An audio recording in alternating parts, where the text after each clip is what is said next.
আসসালামু আলাইকুম।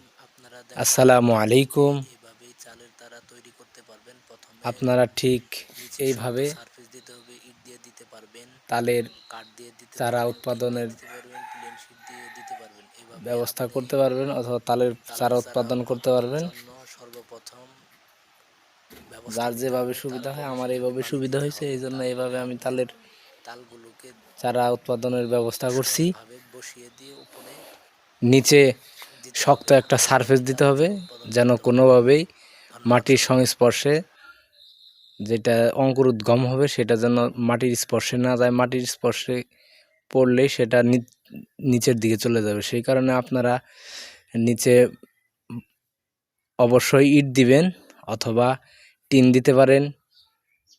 Plane sheet tin আছে সেটা দিতে পারেন অথবা কাঠের তক্তা দিতে পারেন। এক কথায় শক্ত সারফেস যেন নিচে পড়ে।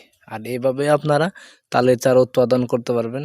আমার এখানে আজকে এটা আমি রোপণ করলাম, আর কিছুদিন আগে এই যে এভাবে করছিলাম চারির মধ্যে ঘরোয়াভাবে একদম আমার এই যে বালতির মধ্যে। এই যে এভাবে আপনারা করতে পারবেন। সকলকে ধন্যবাদ।